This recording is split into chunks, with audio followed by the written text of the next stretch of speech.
Assalamualaikum warahmatullahi wabarakatuh. Kami dari kelompok 7 akan mempresentasikan hasil diskusi kami. Anggota kelompok 7 sendiri ada saya sendiri, Melania Eko Permatasari, ada Nugrahani Kartika Stiarsi, ada Raja Anggreni Ahza Saswita, dan Magnita Lestari. Video ini kami beri judul Lintah sebagai bioindikator perairan air tawar. Alasan dari kelompok kami memilih lintah ini karena lintah sendiri banyak ditemukan baik di sungai maupun di danau di Indonesia. Kemudian terdapat berbagai penelitian pendukung terkait lintah. Bioindikator adalah organisme yang dapat menunjukkan kualitas lingkungan atau ekosistem di mana organisme tersebut tinggal.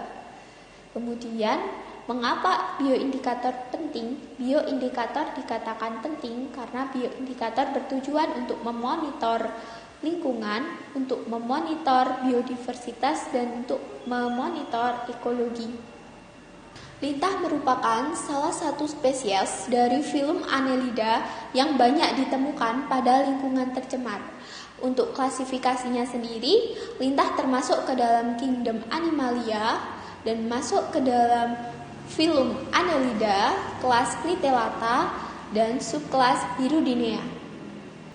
Lintah dapat dijadikan bioindikator karena dia mampu menyerap oksigen terlarut di luar permukaan tubuhnya. Lintah toleran terhadap polusi dan kadar oksigen yang rendah. Yuk kita masuk ke materi selanjutnya mengenai karakteristik dan klasifikasi lintah. Lintah memiliki tubuh bersegmentasi dan memiliki cakram pengisap di bagian belakang tubuhnya yang berfungsi saat mengisap darah mangsa. Kemudian lintah bergerak dengan cara memutar layaknya ulat. Sebagian besar berukuran kecil loh, biasanya ukurannya 6 sampai 15 mm. Warna lintah pucat dan hampir berbentuk daun saat mengerut. Kemudian salah satu spesies besar yang dimiliki oleh lintah ini memiliki garis berwarna kuning dan hitam. Selanjutnya adalah klasifikasi lintah. Yuk kita bahas dan kita jabarkan dari klasifikasi teratas ke terendah.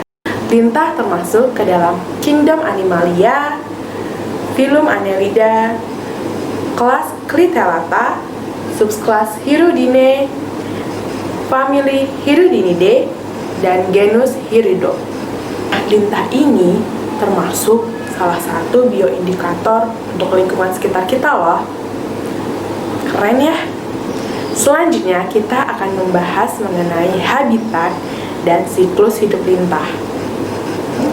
Lintah hidup di air loh, biar menjaga kelembapan dan suhu tubuhnya.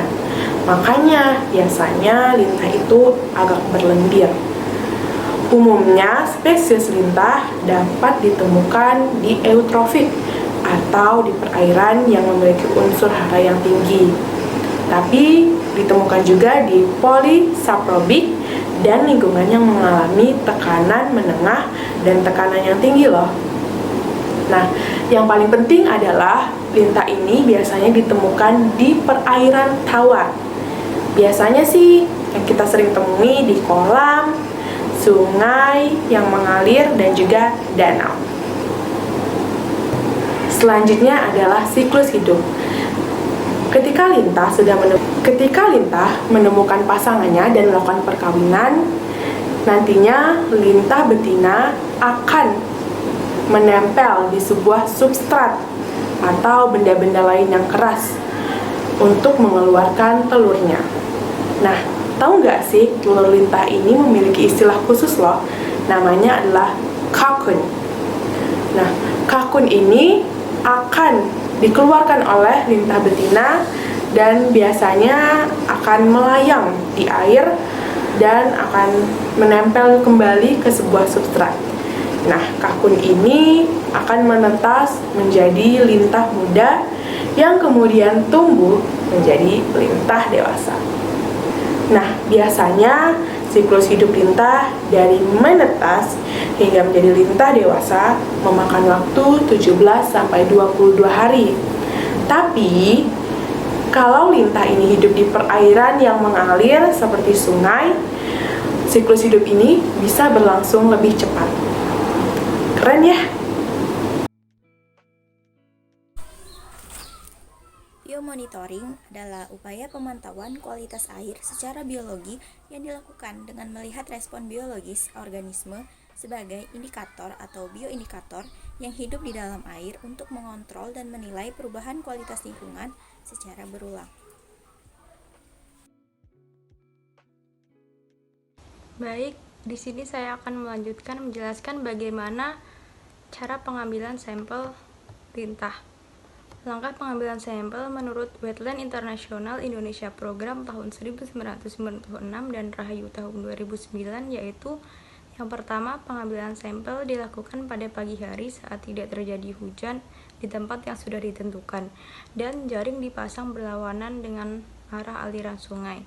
Kemudian memeriksa keberadaan makroinvertebrata pada dasar sungai, dinding sungai yang menjorok ke dalam batuan, ranting-ranting, dan akar-akar yang ada di dinding sungai, serta makroinvertebrata yang bergerak di atas permukaan air.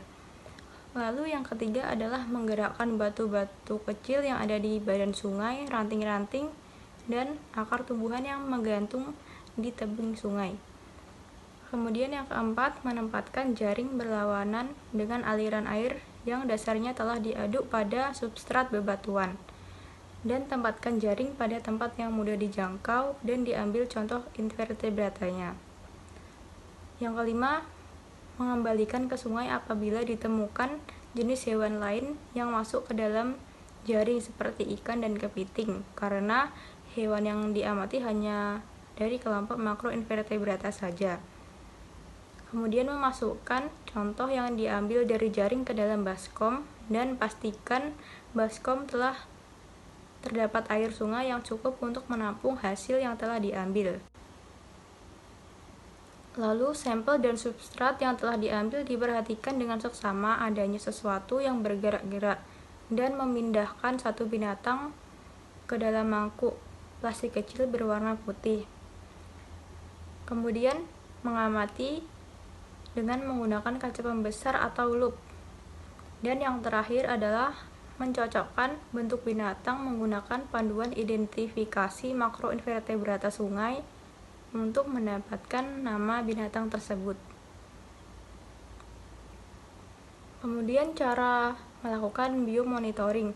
Biomonitoring ini melibatkan penggunaan organisme untuk menilai adanya pencemaran lingkungan baik udara, tanah maupun air. Teknik ini dapat dilakukan secara kualitatif atau kuantitatif dengan mengamati atau mengukur dampak lingkungan terhadap organisme. Polusi dapat dianalisis dan disimpulkan. Dan kesimpulan dari materi kami yaitu bioindikator adalah jenis atau kelompok organisme tertentu yang memiliki karakteristik kondisi lingkungan atau sifat fisika kimia tertentu. Misalnya pH, tingkat unsur hara, dan tingkat stabilitas kolam air. Kelompok kami memilih Annelida sebagai bioindikator dan salah satu spesies dari Annelida yaitu lintah yang merupakan organisme yang masih dapat ditemukan pada lingkungan yang tercemar sehingga termasuk ke dalam organisme toleran yang umumnya ditemukan pada perairan tawar seperti kolam, danau, dan sungai kecil yang mengalir lambat. Lintah ini sangat direkomendasikan sebagai bioindikator perairan air tawar karena lintah mampu menyerap oksigen terlarut melalui permukaan tubuhnya. Lintah juga toleran terhadap polusi dan kondisi oksigen rendah. Baik, sekian dari kelompok kami. Apabila ada kesalahan, mohon dimaafkan dan semoga materi yang telah kami sampaikan dapat bermanfaat. Terima kasih. Wassalamualaikum warahmatullahi wabarakatuh.